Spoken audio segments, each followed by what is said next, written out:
Hello student, this is a lecture for class 10, chapter control and coordination, and in this chapter, in this video we are going to touch only the endocrine system, and we will be talking about the hormones which are found in animals or humans and the plant hormones. So first of all we will have to understand what is the importance of hormones and what are hormones.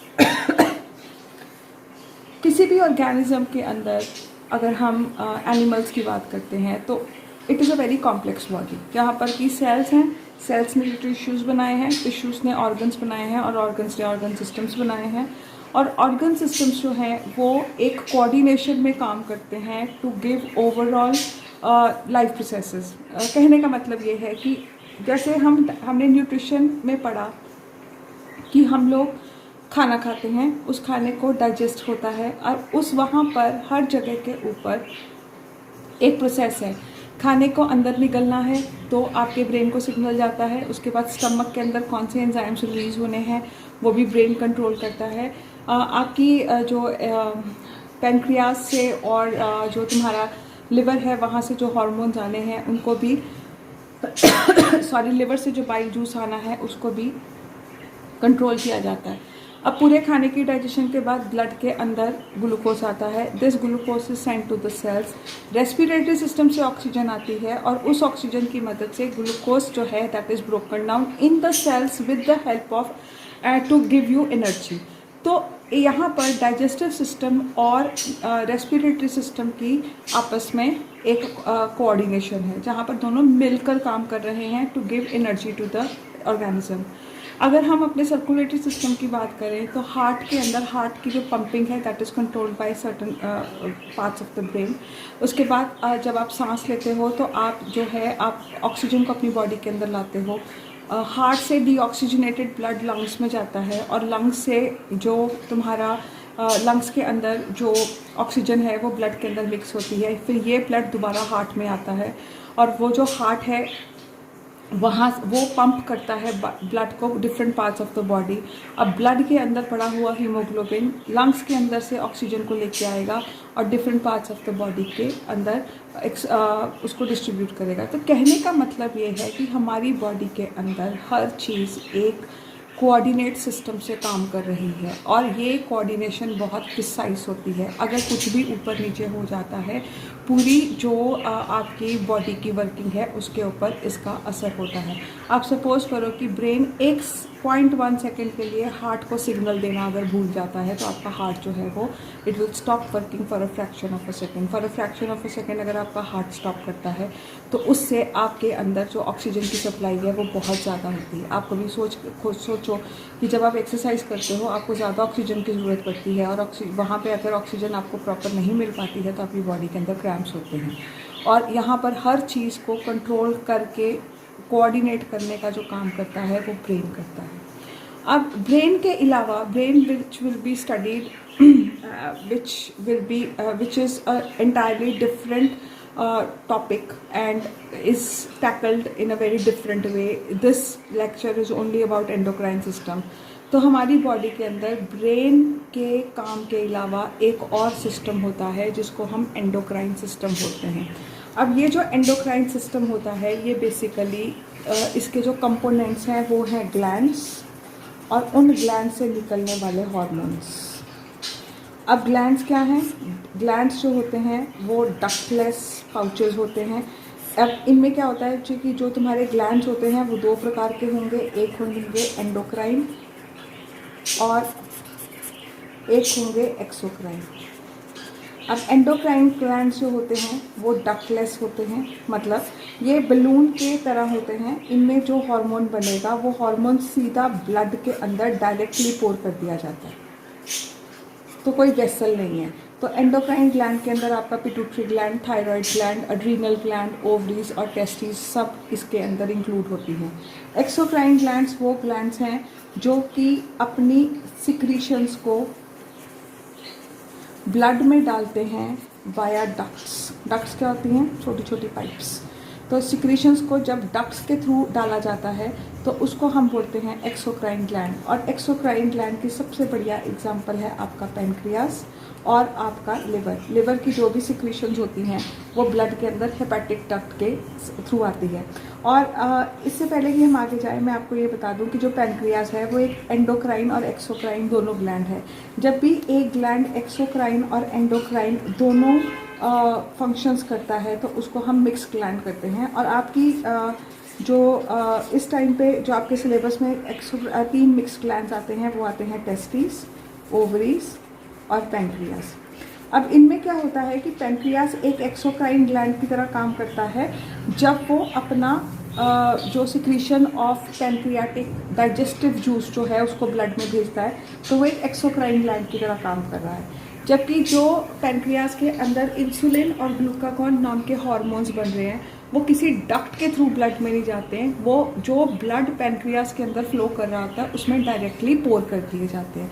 तो जो ductless glands होते हैं वो endocrine gland हैं, जो glands अपनी secretions को किन्हीं डक्ट्स के थ्रू डालते हैं इनटू द ब्लड, पाइप्स के थ्रू। मतलब कोई ना कोई वेसल आएगी, छोटी सी एक जैसे ब्लड वेसल है, वैसे छोटी छोटी बारीक पाइप्स होती हैं और उन पाइप्स के थ्रू वो ब्लड के अंदर एंटर करता है। जैसे आपके घरों के अंदर छोटी छोटी पाइपों से आप मेन पाइप के अंदर जब आप डालते हो पानी, तो उसको हम वो एक तरीके से एक्सोक्राइन सिस्टम की एग्जाम्पल है। तो एंडोक्राइन सिस्टम जो है वो डक्टलेस ग्लैंड से बनता है। एक्सोक्राइन ग्लैंड्स जो होते हैं वो तुम्हारा वो ग्लैंड्स हैं जो अपनी सिक्रीशंस को डक्ट्स के थ्रू डालते हैं। और एक ग्लैंड जो एंडोक्राइन और एक्सोक्राइन दोनों का काम करता है, that is called as a mixed gland. Mixed glands के अंदर टेस्टिस कैसे मिक्स्ड हैं, टेस्टिस स्पर्म्स भी बनाती हैं और टेस्टिस टेस्टोस्टेरोन हार्मोन बनाती है। जब वो स्पर्म्स बनाती हैं तो वो स्पर्म डक्ट के थ्रू उनको बाहर निकालती हैं, तब उस टाइम पे वो एक्सोक्राइन सिस्टम का काम कर रही हैं। और जब वो टेस्टोस्टेरोन हार्मोन बनाती है तो टेस्टोस्टेरोन हार्मोन को डायरेक्टली ब्लड के अंदर पोर कर दिया जाता है टेस्टिस द्वारा, तो उससे वो क्या बन गई हैं, आपकी एक एंडोक्राइन ग्लैंड बनती है। तो testis are both exocrine as well as endocrine. उसी तरीके से ओवरीज एग्स भी बनाती हैं और वो ओविडक्ट के थ्रू ट्रैवल करते हैं। और जो तुम्हारी ओवरीज हैं, जब वो प्रोजेस्टेरॉन और एस्ट्रोजन नाम के 2 हार्मोन्स बनाती हैं, तब वो एक एंडोक्राइन ग्लैंड का काम कर रही हैं। और पैनक्रियास के बारे में भी मैंने जैसे बताया, पैनक्रियास जब पैनक्रियाटिक जूस जो डाइजेस्टिव जूस है वो जब वो आपकी ड्यूडेनम के अंदर पोर करते हैं, तब वो एक्सोक्राइन ग्लैंड का फंक्शन प्ले कर रहे हैं। और जब वो इंसुलिन और ग्लूकागॉन हार्मोन्स बनाते हैं, उस टाइम पे वो एंडोक्राइन ग्लैंड का फंक्शन कर रहे हैं। So I hope this clears the fact कि what are glands, how many types of glands are there. So सब अभी तक तो हमने ग्लैंड्स के बारे में पढ़ा और अब हम ग्लैंड्स के बाद जाएंगे हार्मोन्स के ऊपर। अब जो हार्मोन्स होते हैं they are basically molecules of protein. Hormones कुछ नहीं है, हार्मोन्स एक प्रकार के केमिकल्स हैं और ये केमिकल्स जो हैं मतलब प्रोटीन्स भी एक प्रकार की केमिकल्स ही होती हैं जो nitrogen, hydrogen, oxygen, sulphur etcetera molecules को जोड़कर बनाई जाती हैं। तो हार्मोन्स जो होते हैं ये वो केमिकल्स हैं which are secreted by the glands. And hormones की कुछ कैरेक्टरिस्टिक्स हैं which are given in your book and you have to learn all those characteristics. तो हार्मोन्स की सबसे पहली कैरेक्टरिस्टिक जो है वो ये है कि जो हार्मोन्स होते हैं they are basically they are secreted by living cells to act as chemical messengers। अब इसको समझाने के लिए अगर मैं आपको इंसुलिन का काम करते हैं, अब जो पैनक्रियास है वो इंसुलिन क्यों सिक्रीट कर रहा है, ताकि वो ब्लड के अंदर शुगर के लेवल को कंट्रोल कर सके। अब ब्लड के लेवल को, शुगर को कंट्रोल करने के लिए क्या होता है कि तो हमारी बॉडी के अंदर अगर ब्लड का शुगर ज़्यादा बढ़ जाता है, तो हमारी ब्लड के अंदर अगर शुगर ज़्यादा है तो जो इंसुलिन है वो एक इंस्ट्रक्शन भेजती है कि जो जो आपके ब्लड के अंदर एक्सेस शुगर है उसको ग्लाइकोजन में कन्वर्ट कर दिया जाए, ताकि वो एक हमारा एक रिजर्व फूड बन के साइड में चला जाए।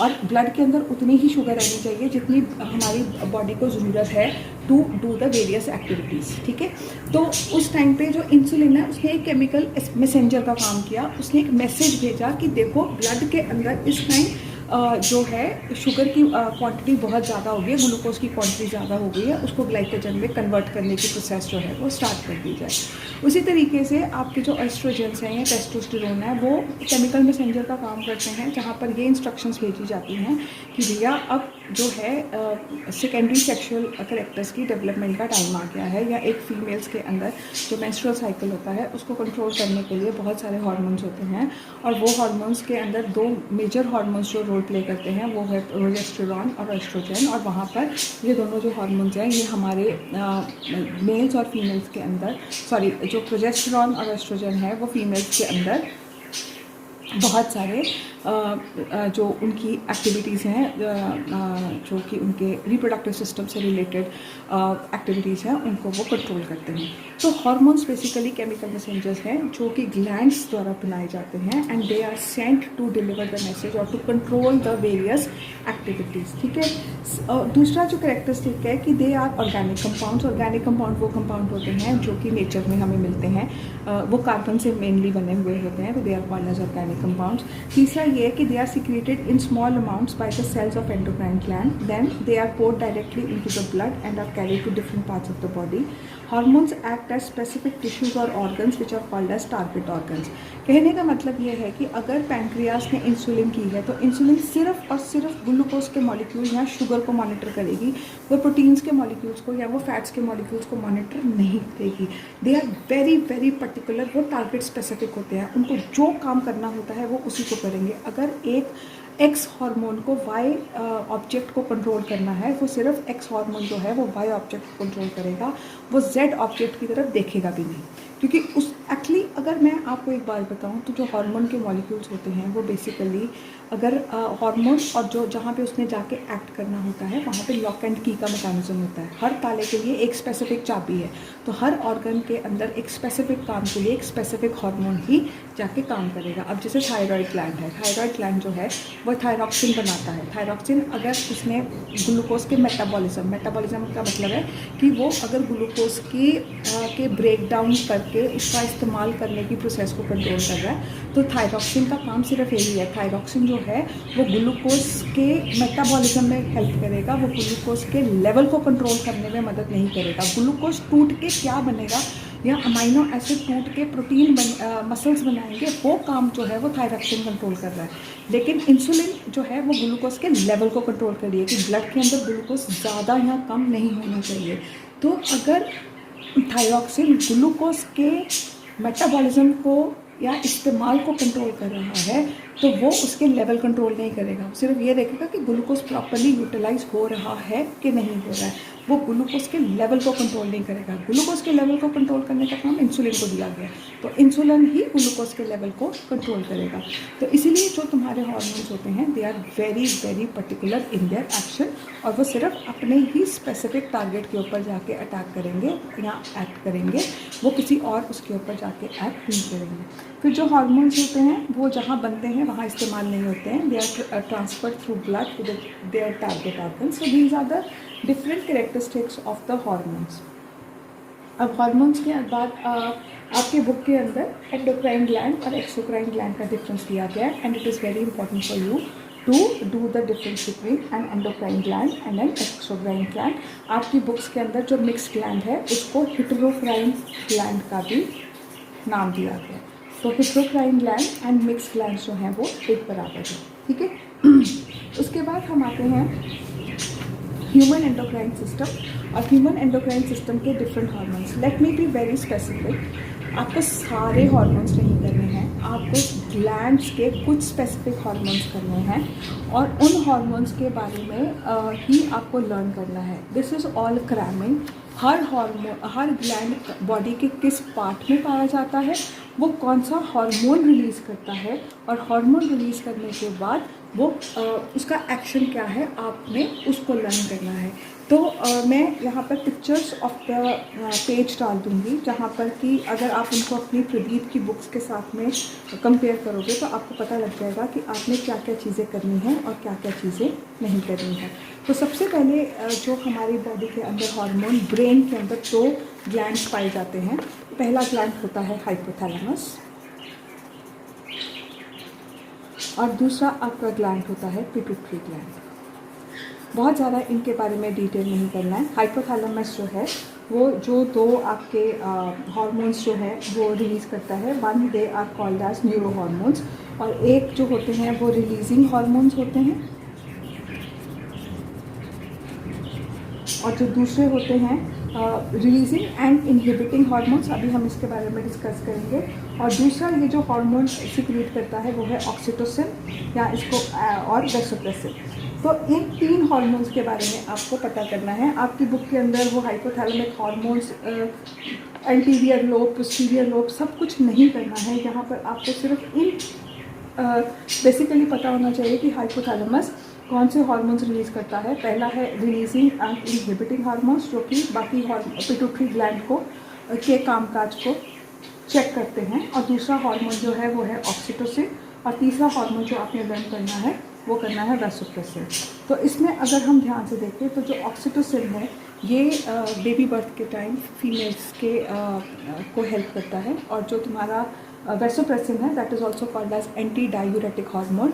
और ये जो हार्मोन है ये आपकी बॉडी में जब किडनीज के अंदर एक्सक्रीशन होती है तो किडनीज कितना पानी एब्जॉर्ब करेंगी या आपके यूरिन के अंदर कितना पानी बॉडी रखेगी और उसको ये कंट्रोल करता है। अगर बॉडी के अंदर पानी की कमी है तो जो किडनीज हैं वो ज़्यादा पानी एब्जॉर्ब करेंगी, और अगर बॉडी के अंदर एक्सेस पानी है तो किडनीज जो है वो यूरिन में ज़्यादा पानी एक्सक्रीट करेगी। तो ये level of water in your urine is controlled by the hormone vasopressin or your which is called as anti-diuretic hormone। और दूसरा जो हार्मोन हमने किया है वो है ऑक्सीटोसिन। ऑक्सीटोसिन जो होता है वो हाइपोथैलेमस फीमेल्स के अंदर बेबी बर्थ के टाइम के ऊपर रिलीज़ करता है।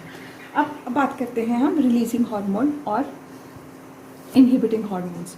बेसिकली जो रिलीजिंग हार्मोन्स और इनहिबिटिंग हार्मोन्स हैं एक हाइपोथैलेमस के अंदर, वो पिट्यूटरी ग्लैंड की एक्टिविटी को कुछ हद तक कंट्रोल करते हैं। अब होता ये है कि जो हाइपोथैलेमस है वो पूरा टाइम ब्लड को मॉनिटर करता है और ब्लड के अंदर जिस हार्मोन का जितना लेवल चाहिए वो उस चीज़ को कंट्रोल करता है। बेसिकली आप लोगों ने ये पढ़ा है कि पिट्यूटरी हमारी बॉडी का मास्टर ग्लैंड है। ये मास्टर ग्लैंड इसलिए कहलाता है क्योंकि ये सारे बाकी ग्लैंड्स की एक्टिविटी को कंट्रोल करता है। हाइपोथैलेमस के फंक्शन के बारे में मैं लास्ट में बात करूँगी। उसमें ये होगा कि क्योंकि आपने पहले सारे हार्मोन्स पढ़ लिए होंगे तो आपको हाइपोथैलेमस का इनहिबिटिंग और रिलीजिंग हार्मोन जो है वो जल्दी समझ आएगा। फिलहाल हम बात करेंगे पिट्यूटरी हार्मोन। पिट्यूटरी ग्लैंड जो है वो हमारा मास्टर ग्लैंड होता है। पिट्यूटरी ग्लैंड क्योंकि ब्रेन के अंदर है तो बाकी सारे जो हार्मोन्स की एक्टिविटी है या ग्लैंड्स की एक्टिविटी है उसको पिट्यूटरी ग्लैंड जो है वो कंट्रोल करता है। अगर मैं आपको एक सिंपल सी एग्जांपल दूँ, हमारा हाइपोथैलेमस पूरा टाइम ब्लड को मॉनिटर करता है, ठीक है। अब जब वो देखता है कि हमारे बॉडी के अंदर ब्लड शुगर लेवल कम हो गया है तो उसको ये लगता है कि हमारी बॉडी के अंदर शुगर बढ़नी चाहिए। या अगर उसको उल्टा ले लेते हैं, अगर उसको ये लगता है कि जैसे मैंने आज बहुत ज़्यादा चीनी खाई, मैंने मिठाई भी खाई, मैंने कोल्ड ड्रिंक भी पी, तो मैंने चॉकलेट्स भी खाई, तो उससे क्या हुआ कि मेरी बॉडी के अंदर जो ब्लड है उसके अंदर शुगर का लेवल बहुत हाई हो गया। और जब हमारी बॉडी के अंदर ज़्यादा शुगर लेवल होता है तो जो ब्लड होता है वो क्योंकि सारे ऑर्गन्स की फंक्शनिंग को किसी न किसी तरीके से कंट्रोल कर रहा है तो वो हमारी बॉडी को नुकसान देता है। तो हाइपोथैलेमस जब ये देखता है कि बॉडी के अंदर या ब्लड के अंदर ग्लूकोज का लेवल बढ़ गया है, वो पिट्यूटरी को एक मैसेज भेजता है कि pituitary go and control the release of insulin from the pancreas. तो जब पिट्यूटरी तक ये मतलब इनहिबिटिंग या रिलीजिंग हार्मोन पहुंचते हैं तो पिट्यूटरी क्या करता है, आगे अपना एक मैसेंजर जो होता है वो भेजता है लेट्स से पैनक्रियास पे। तो पैनक्रियास के अंदर जिस मैसेंजर को वो भेजता है उसको हम बोलेंगे इंसुलिन स्टिमुलेटिंग हार्मोन। अब यहाँ हम उसको बोलेंगे पैनक्रियास स्टिमुलेटिंग हार्मोन। स्टिमुलेट का मतलब क्या होता है, छेड़ना और उसको जगाना। अब वो क्या करता है कि जो पैनक्रियास स्टिमुलेटिंग हार्मोन है वो जाके पैनक्रियास के अंदर एक इंस्ट्रक्शन देगा कि ब्रेन ने ये इंस्ट्रक्शन भेजी है कि प्लीज़ स्टार्ट रिलीजिंग इंसुलिन। तो पूरा टाइम ब्लड के अंदर जो पैनक्रियास है वो इंसुलिन रिलीज़ नहीं करते रहते, जब ज़रूरत पड़ती है तभी वो इंसुलिन जो है वो रिलीज़ होती है। तो जब देखो हाइपोथैलेमस ने मैसेज भेजा पिट्यूटरी को, पिट्यूटरी ने मैसेज भेजा पैनक्रियास को। अब पैनक्रियास क्या करेगा, उसी टाइम पे इंसुलिन की प्रोडक्शन शुरू कर देगा। इंसुलिन ब्लड में आएगी और ब्लड के अंदर शुगर के लेवल को वो कंट्रोल करना शुरू कर देगी। एंड पूरा टाइम के ऊपर जो हाइपोथैलेमस है वो ब्लड को मॉनिटर कर रहा है। जब हाइपोथैलेमस ये रियलाइज़ करता है या उसको ये लगता है कि नहीं अब ब्लड के अंदर जो शुगर का लेवल है वो कंट्रोल हो गया है, तो वो फिर पिट्यूटरी को मैसेज भेजेगा कि अब इनहिबिट कर दो, मतलब अब पैंक्रियाज को बोलो कि इंसुलिन की प्रोडक्शन को कम कर दे। क्योंकि तो जो होता है फिर जो पैंक्रियाज होता है, जो पिट्यूटरी होता है, वो वापस पैंक्रियाज को मैसेज भेजता है कि now stop the production of insulin. तो ये मैसेज कहाँ से कैसे आएगा? हार्मोन की मदद से। तो इसीलिए हम हार्मोन्स को केमिकल मैसेंजर्स बोलते हैं। तो पिट्यूटरी से जो हार्मोन है, इनहिबिटिंग हार्मोन है, वो जाएगा आपका पैंक्रियाज पे। पैंक्रियाज उसी टाइम के ऊपर इंसुलिन की प्रोडक्शन को बंद कर देगा, क्योंकि अगर बॉडी ज़्यादा इंसुलिन बनाती रहेगी तो ब्लड के अंदर शुगर इतना लेवल कम हो जाएगा कि हमारा हार्ट सिंक कर सकता है। बिकॉज मैंने पहले भी बोला कि ब्लड के अंदर हर चीज़ जो है वो उसका कोई ना कोई रोल है कहीं ना कहीं किसी ना किसी सिस्टम में। उसका एक्सेस होना भी ख़राब है, उसका कम होना भी ख़राब है। जैसे ऐसा भी हो सकता है कि कोई हमारा हार्मोन जो है वो सोडियम लेवल्स को कंट्रोल कर रहा है। आपको बड़ी क्लासेस में जाके आप रियलाइज़ करोगे कि सोडियम लेवल जो है हमारी बॉडी के अंदर वो कितना इंपॉर्टेंट रोल प्ले करता है ब्रेन की फंक्शनिंग के अंदर, वो कितना इंपॉर्टेंट रोल प्ले करता है हार्ट की फंक्शनिंग के अंदर। तो अगर हम नमक ज़्यादा खाते हैं, और आपको पता है कि ज़्यादा नमक से ब्लड प्रेशर भी बढ़ जाता है, तो हर चीज़ के लेवल को कंट्रोल करना बहुत ज़रूरी है। और इन सब चीज़ों को कंट्रोल करने के लिए कोई ना कोई हार्मोन जो है वो बॉडी के अंदर बनता रहता है। अब बहुत सारे हार्मोन्स बनते हैं, there are around hundreds of hormones, लेकिन आपके सिलेबस में जो मेन हार्मोन्स है सिर्फ वही हैं। तो हाइपोथैलेमस के अंदर रिलीजिंग इनहिबिटिंग हार्मोन्स हो गए, और उसके बाद हमने ऑक्सीटोसिन और वेसोप्रेसिन, ये 4 करने हैं। और उसके बाद पिट्यूटरी ग्लैंड के अंदर आपने सिर्फ 2 ही हार्मोन करने हैं। पहला है थायराइड स्टिमुलेटिंग हार्मोन और दूसरा है आपका ग्रोथ हार्मोन। ग्रोथ हार्मोन जो है वो आपकी बॉडी के अंदर ग्रोथ को कंट्रोल करता है। अगर मतलब ग्रोथ इन द सेंस कि आपकी बोन्स का लंबा होना या छोटा होना, या आपकी हाइट का बढ़ना या कम जो होना होता है, वो मतलब आपकी हाइट ज़्यादा होगी या एवरेज होगी या कम होगी, वहाँ पे बोन्स की जो लेंथ है उसको कंट्रोल किया जाता है। तो उस हाइट को कंट्रोल करने के लिए जो बॉडी रिलीज हार्मोन करती है, that is called as the growth hormone. और ग्रोथ हार्मोन के एक्सेस होने की वजह से बंदे जो भी ऑर्गेनिज्म है वो बहुत लंबा हो जाता है, उसको हम जाइंट बोलते हैं। And this disorder is called as gigantism. और अगर तो ग्रोथ हार्मोन जब कम रिलीज़ होता है उस टाइम पे बॉडी की ग्रोथ ज़्यादा नहीं होती है, और उस डिसऑर्डर को हम ड्वार्फिज्म, जैसे लोगों की हाइट छोटी है जिसको हम बौने बोलते हैं, ठीक है। तो ये डिसऑर्डर्स आपने लर्न करने हैं कि ग्रोथ हार्मोन की एक्सेस की वजह से क्या डिसऑर्डर या बीमारी होती है, या हमारी बॉडी के अंदर क्या प्रॉब्लम आती है, और कम होने से भी हमारी बॉडी के अंदर क्या आती है। सो पिट्यूटरी ग्लैंड के अंदर आपने करना है ग्रोथ हार्मोन, और ग्रोथ हार्मोन की वजह से आपने उसके डिसऑर्डर्स करने हैं। आपकी बुक के अंदर वो सारे डिसऑर्डर्स जो हैं वो दिए गए हैं। और दूसरा आपने जो हार्मोन करना है, that is called as TSH, which is called as thyroid stimulating hormone. तो as the word says, thyroid stimulating hormone जो है वो थायराइड की फंक्शनिंग को कंट्रोल करता है, स्टिमुलेट करता है, मतलब उसकी फंक्शनिंग को वो शुरू करता है। So it stimulates the growth of thyroid gland and production of the thyroid hormones. तो पिट्यूटरी ग्लैंड के अंदर आपको सिर्फ ये 2 हार्मोन करने हैं। हाइपोथैलेमस के अंदर आपने 3 करने हैं, एक है vasopressin, releasing hormones and inhibiting hormones, and you have to do oxytocin. सारे हार्मोन्स करने की ज़रूरत नहीं है, and because they are not in your syllabus. और पिट्यूटरी ग्लैंड के अंदर आपकी बुक के अंदर एंटीरियर लोब, पोस्टीरियर लोब, ये सब कुछ नहीं करना है। You have to keep it very simple.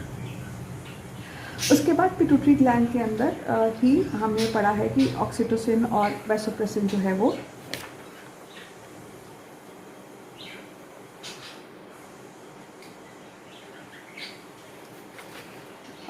होंगे। अब उसके बाद हम लोग आएंगे एक्चुअली आपकी बुक के अंदर पिट्यूटरी लोब के अंदर की पोस्टीरियर लोब के अंदर आपको बताया गया है कि इसके अंदर ऑक्सीटोसिन और वेसोप्रेसिन जो हैं वो बनते हैं। तो ऑक्सीटोसिन और वेसोप्रेसिन का बेसिक फंक्शन आपको पता होना चाहिए। और हाइपोथैलेमस जो है वो ऑक्सीटोसिन और वेसोप्रेसिन की वर्किंग को भी कंट्रोल करता है। तो कई बार ये बोल दिया जाता है कि ऑक्सीटोसिन जो है वो मतलब ये हाइपोथैलेमस के कंट्रोल में भी हैं और ये पिट्यूटरी के कंट्रोल के अंदर भी हैं। Then we move on to thyroid gland. Third gland जो आपको करना है थायराइड। थायराइड ग्लैंड जो होता है वो हमारे गले के अंदर होता है, और थायराइड ग्लैंड का एक ही हार्मोन आपने करना है which is called as thyroxine.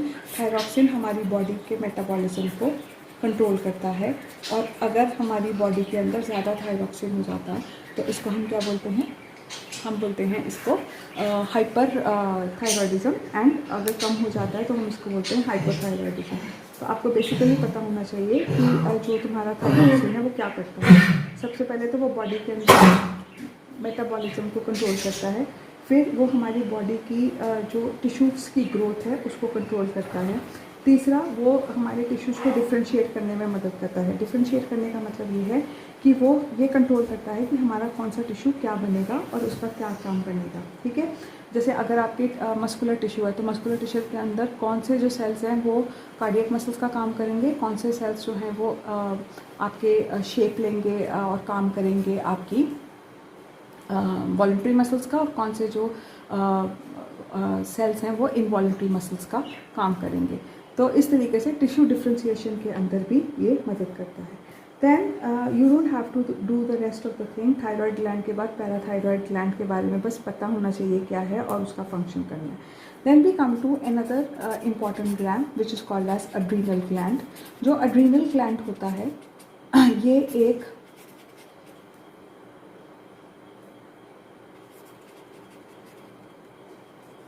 Adrenaline नाम का एक हार्मोन जो है उसको रिलीज़ करता है।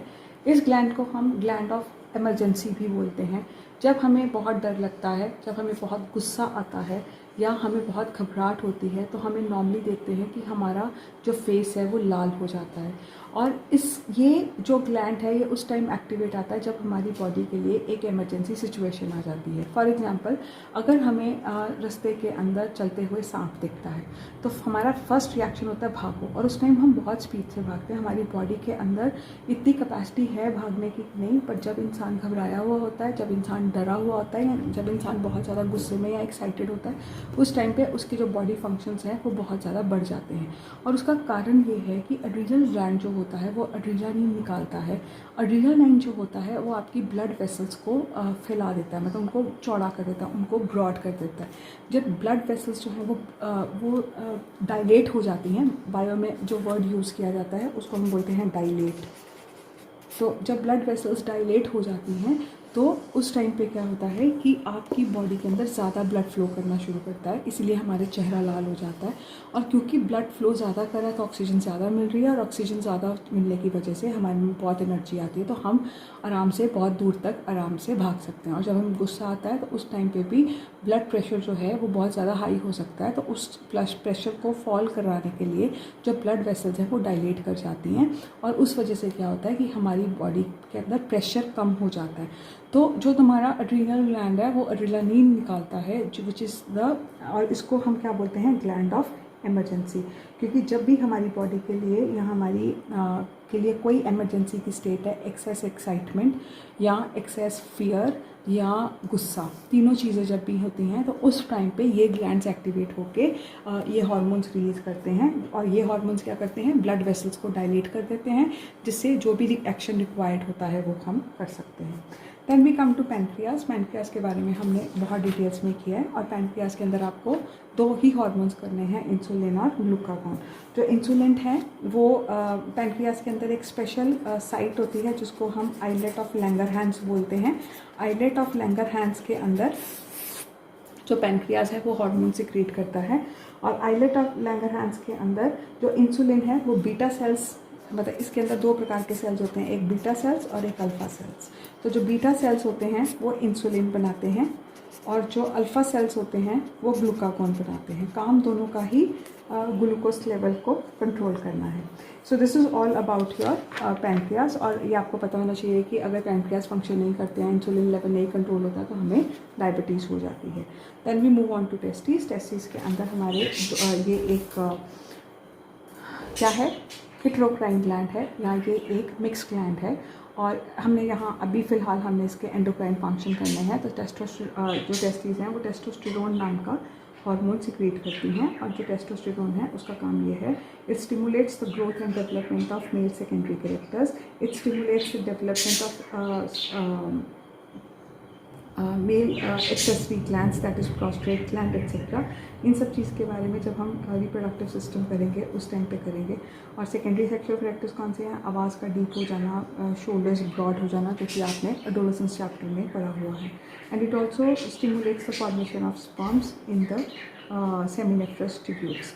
तो ये काम है आपका टेस्टोस्टेरोन का। फीमेल्स के अंदर एस्ट्रोजन और प्रोजेस्टेरॉन 2 हार्मोन्स होंगे। रिलैक्सिन आपके सिलेबस में नहीं है।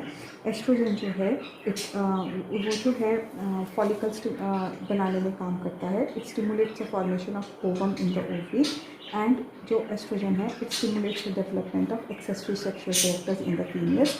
एंड जो प्रोजेस्टेरॉन है it helps in the maintenance of pregnancy if the female becomes pregnant. और दूसरा ये है कि it stimulates the thickening of uterine epithelium. आप लोगों ने जब मेंस्ट्रुअल साइकिल पढ़ा था तो हमने पढ़ा था कि जो यूट्रस की वॉल है वो थिक हो जाती है, तो उसकी थिकनिंग मतलब मेंस्ट्रुअल साइकिल के अंदर यूट्रस की वॉल का जो थिकनिंग और थिनिंग होती है वो उसको कंट्रोल करने के लिए प्रोजेस्टेरॉन होता है।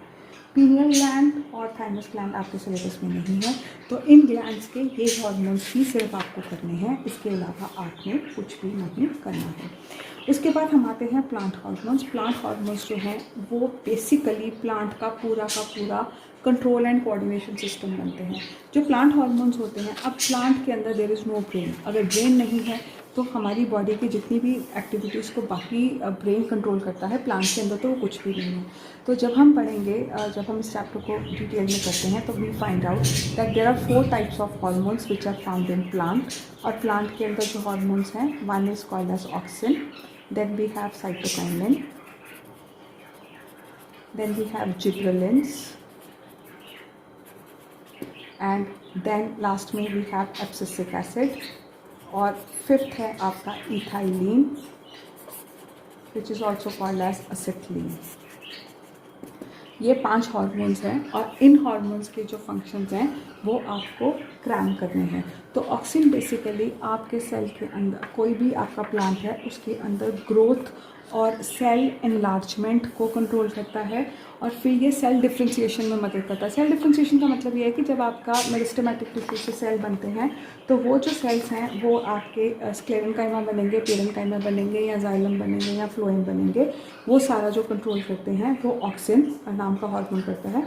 और ऑक्सिन जो है वो स्टेम्स और रूट्स की ग्रोथ में भी मदद करता है।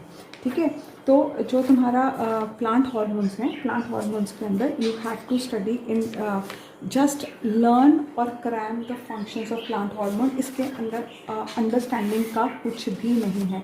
सो ऑक्सिन जो होते हैं इनका जो मेन फंक्शन है that is it promotes cell enlargement and cell differentiation.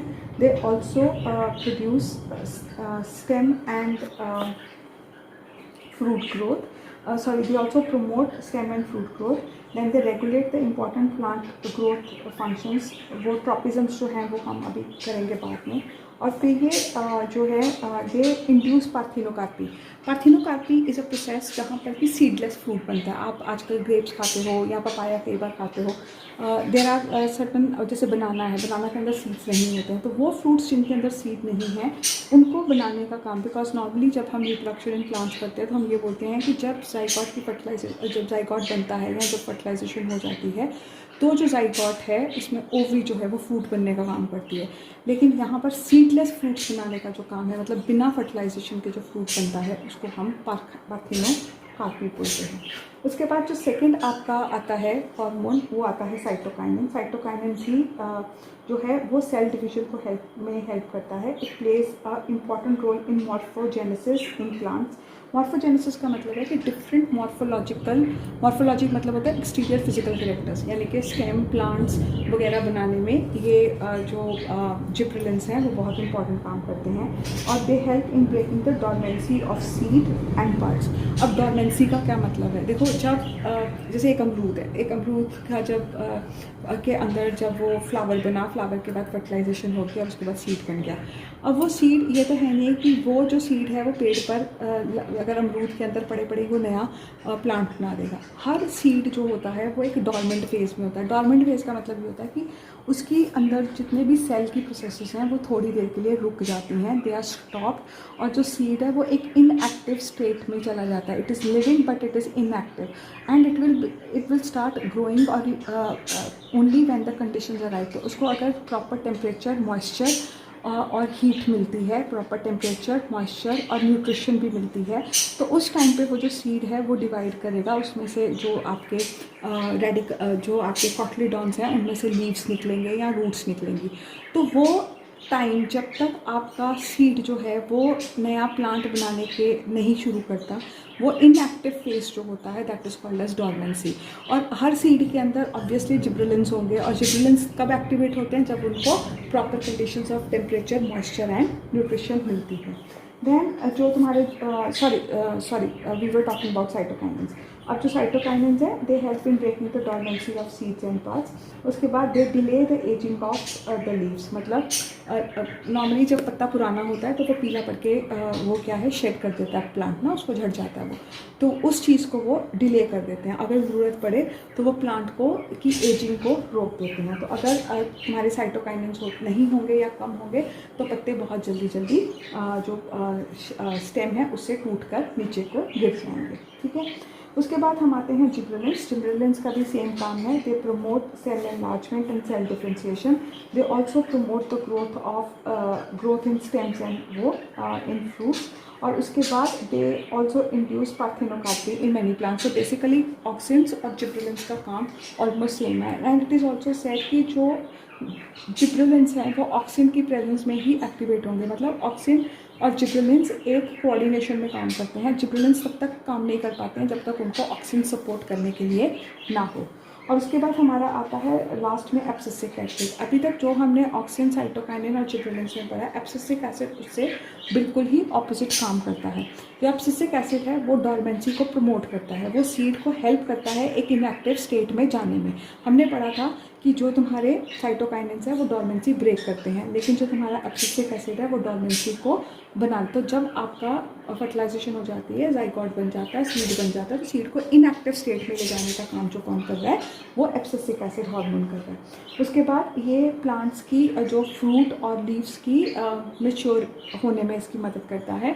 और फिर ये क्या करता है कि लीव्स की जो एजिंग है और जो शेडिंग है उसको ये हेल्प करता है। सबसे इंपॉर्टेंट काम जो तुम्हारे एब्सिसिक एसिड का है, it promotes the closing of stomata and this affects the wilting of the leaves. उसके बाद it also promotes the falling of leaves in the जब मतलब आपके डेसिडुअस लीव्स हैं, जो ट्रीज़ हैं उनको एक ख़ास मौसम के अंदर अपने leaves they shade there leaves, तो वो जो प्रोसेस है उसमें जो मदद करता है वो आपका एब्सिसिक एसिड करता है। और उसके बाद लास्ट आपका जो प्लांट हार्मोन आता है वो आता है इथाइलिन। जो इथाइलिन होती है ये हर किसी को पता है कि ये फ्रूट्स को राइपनिंग में और लीव्स की मैच्योरिंग में मदद करता है। फ्रूट का पकना जो है वो इथीन या एसिटिलीन की मदद से होता है। तो जो most important work of ethene या it promotes the growth and ripening of fruits. It helps in breaking the dormancy of buds and seeds. It stimulates the formation of separation layer of the leaves. तो ये सब जो आपके काम हैं ये मतलब आपको बाय हार्ट लर्न करने हैं। You should know at least 3 functions. और कई बार क्वेश्चन ऐसे भी आता है कि आपको फंक्शन दे दिए जाते हैं और बोल दिया जाता है कि इस फंक्शन को कौन सा हार्मोन कंट्रोल करता है। जैसे कई बार बोल दिया जाता है कि which hormone induces parthenocarpy, which hormone inhibits the senescence, ठीक है, which hormones help in ripening of the fruit. तो आपको दोनों तरीके से करना है। आपकी बुक के अंदर एक फ्लो चार्ट बना है, एक टेबल जैसा बना हुआ है, उस टेबल को आप लर्न कर लीजिए। It is more than sufficient. So this is all about plant and the animal hormones. If you have any doubts, you can always post them in the comment section, or you can discuss it in the sessions. Thank you.